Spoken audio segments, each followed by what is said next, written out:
Hello বন্ধুরা, কেমন আছো? তোমাদের সাথে আজ গল্প করতে করতে কিছু হেলদি খাবারের কথা আমরা বলবো। এখনকার যুগে দাঁড়িয়ে এখন হেলদি থাকা, ফিট থাকাটা খুব ইম্পর্টেন্ট হয়ে পড়েছে, প্রায়োরিটাইজ হয়ে রয়েছে।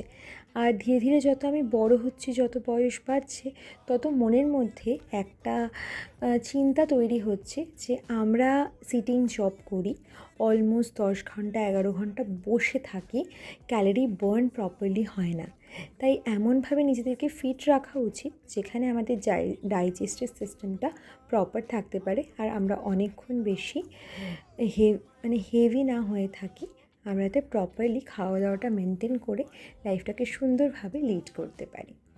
আজকে দেখো, অনেক রকম ডাল আমি নিয়ে নিয়েছি, সব রকমের ডাল, কলাইয়ের ডাল, তারপর হলো সবুজ তরকা ডাল, রাজমা, চানা ডাল, মটর সব নিয়ে নিয়েছি, নিয়ে ওটাকে সিদ্ধ করেছি।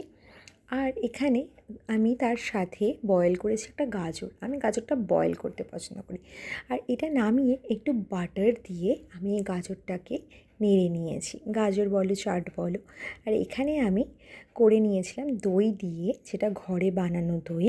আমি রোজ দই বানাই এই গরমের দিনে।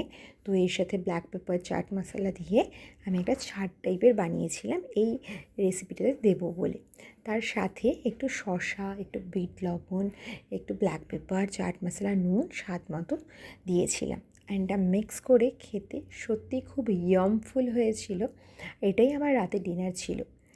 আর আকাশের যেহেতু নাইট শিফট থাকে, ও ঘুম থেকেই ওঠে 9টার সময়, তখন ওর একটু খিদে পেয়ে যায়, তাই স্ন্যাক্স হিসেবে ওকেও একটু দিয়েছিলাম, সাথে ওয়াটারমেলন জুস।